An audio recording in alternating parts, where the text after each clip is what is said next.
During the Osaka Regionals Championship stream, they released a banger trailer for OP07. The trailer revealed a couple of new cards, but more importantly, all 6 leaders has been revealed.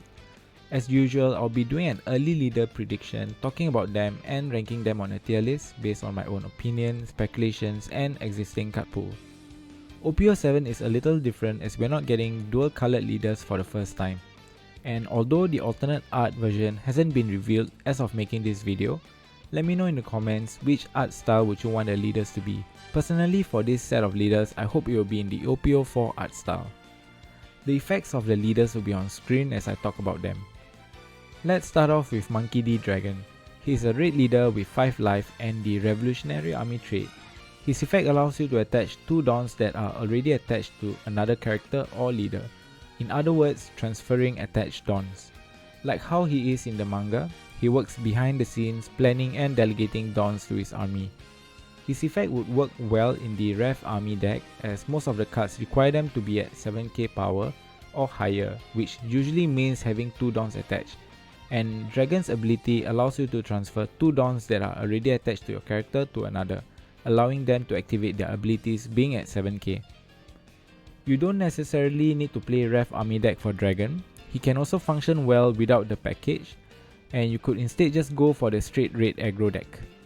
The card I feel he combos well with is Chaka from OP05. This card allows you to attach 2 rested dons to one character, then you can use Dragon's effect to transfer it to another. We will have to see what other support Dragon will get because the effect is quite specific unlike Zoro. So we will need to know and differentiate why you would rather play Zoro over Dragon or the other way around. For now, I will rank Dragon in A tier for its flexibility as a leader and having a good ability. Next we have Jewelry Bonnie. She's a green leader with 5 life and the Supernova and Bonnie Pirates trait. Her effect is on opponent's attack once per turn, you can pay 1 Dawn to rest one of the opponent's leader or character. I would say this is a powerful effect, and the first card I thought it pairs nicely with is 8 cost Kate and 10 cost Doffy. The effect is generic but at the same time strong, as having 1 Dawn active would mean that you can stop at least 1 attack during the opponent's turn. While I hope Bonnie gets good support, I can't help thinking that she will always be outshadowed by Red Green Law, especially if Green Supernova gets the new support. I think the obvious package that you'll be running Bonnie with is likely to be the Supernova package. However, you could also run the Doflamingo package as some of the cards like Dellinger that could give you extra Dawn at the end of the turn might be suitable for Bonnie as well. It could also take the opponent by surprise if they are not prepared for the leader's effect. Overall, I would like to rank Bonnie in tier A as well. I'm ranking her here due to her potential playstyle of being a little more control based and because of Supernova being a very good trait to begin with. Next will be Boa Hancock. I will not be biased, otherwise I would have placed her in her own tier. Anyway, she's a blue leader with 5 life and she has the 7 Warlords and Kuja Pirates trait. Her effect is when a card is removed from the field by her own effect. If you have 5 cards or less in hand, draw 1. I have 3 issues with her effect. The first effect is why does it only have to be during your turn? Second, why is it only once per turn? And lastly, why does she need to have 5 cards or less to trigger her effect? I feel this limitation is what's stopping Hancock from being a tier A or higher leader. Her effect is similar to Blue Purple Crocodile where you get to draw an additional card when you have below a certain number of cards after meeting the requirement. We know Hancock doesn't have any synergy with the existing 7 Warlords card, so I hope we get some that synergizes well with Hancock, but at the same time giving support to Blue Doffy, or give us some good Kuja Pirate cards. Based on Hancock's effect, we can assume that her playstyle will involve tons of removal cards, so Hancock will not be an aggressive deck but a tempo or control deck, which suits her manga and anime counterpart, stunning and turning her opponent into stone. I hope we get more character cards that remove characters on the field, and hope she doesn't depend too much on event cards. I will be maining Hancock day 1 and will be doing so for a long time whether she is good or bad. So that means I'll be experimenting with this deck a lot and hope to create a new spice for her. With that, I'll be ranking her in B tier, mainly for her high potential. The 4th leader is Foxy. The effect is slightly long, but first, Foxy is a purple leader with 5k power and the Foxy Pirates trait. His effect is on attack, Dawn -3. If you have 3 or more Foxy Pirates character, choose one of your opponent's rested leader and up to one of your opponent's rested character they do not become active during the opponent's next refresh phase. This effect is very similar to 10 cost Doffy being able to lock your opponents and character down. It is a really strong effect, however the on attack and -3 Dawn is a little expensive unless they get their own RAM stage card like Onigashima. Otherwise, I don't think this leader will be too good. The requirement of having 3 or more characters can also be tough, seeing that we are in a heavy removal format. Decks like Sakazuki being able to remove 1 to 3 characters per turn. Foxy could have been more playable if the Dawn requirement was lesser and doesn't have the character requirement.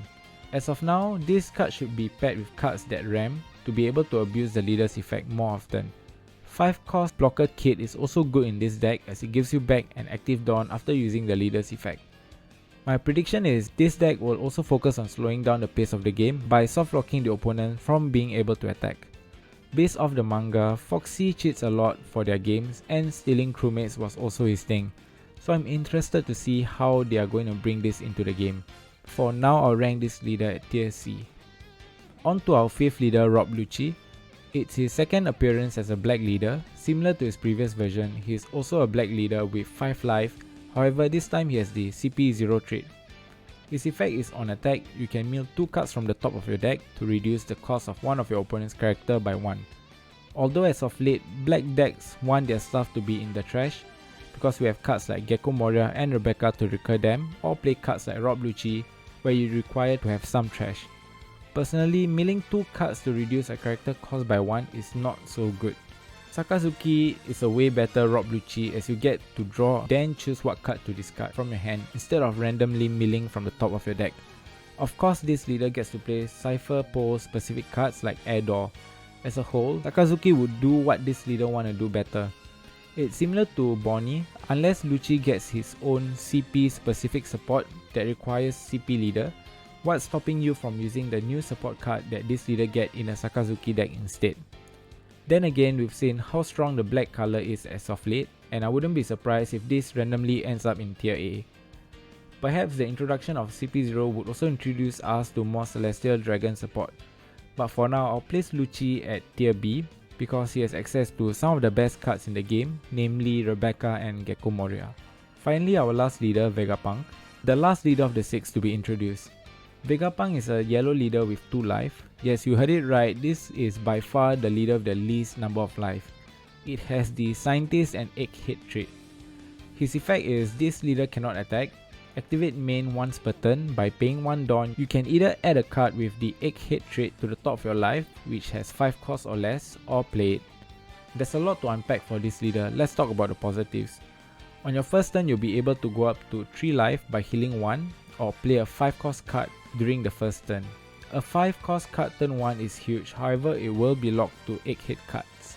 That means no turn 1 category rush shenanigans. I guess that's all the positive this leader has. This leader will be very dependent on its own archetype as I don't see you playing the Big Mom package in this. So depending on how strong the support 8 hit gets, that will determine how well this leader does. The 2 glaring problem that this card has is not being able to attack and having 2 life. We know how bad a leader is for not being able to attack, especially when there are so many character removal options in the game right now. Not being able to attack with your leader means you're attacking 1 less time than your opponent. With Sakazuki and Moria not slowing down, I think it will be tough for Vega Punk to survive in the metagame. A good example would be Rebecca and Vivi. Believe it or not, Rebecca was once a tier 1 deck, but since Sakazuki came out, Rebecca disappeared back to Dressrosa. Having 2 life could be really tough too, especially when Yamato leader is in the game right now. A single attack will bring you down to 0 life. I don't see the leader effect synergizing with any other yellow package as evident from the trait locked ability, so for this deck to do well it needs to get a good 8 hit support. However, like Rob Luchi, Vega Punk is blessed with one of the 2 strongest color in the game, which is yellow and black. So I won't be surprised if this deck somehow ends up becoming broken. But as it is, without the full card list, I will rank it at D tier. And that is all for the leaders from OP07 and my personal thoughts on them. Feel free to let me know your own ranking in the comment section below. I'll be doing a revision or an updated tier list after the first or second week after the set release to see if anything changes or if I was wrong about certain placements. If you've enjoyed this video, drop a like and consider subscribing to the channel. Let me know in the comments which leader are you gonna play day 1. Also follow me on Twitter for more One Piece TCG content, and as always, thank you for watching. I'll see you in the next one.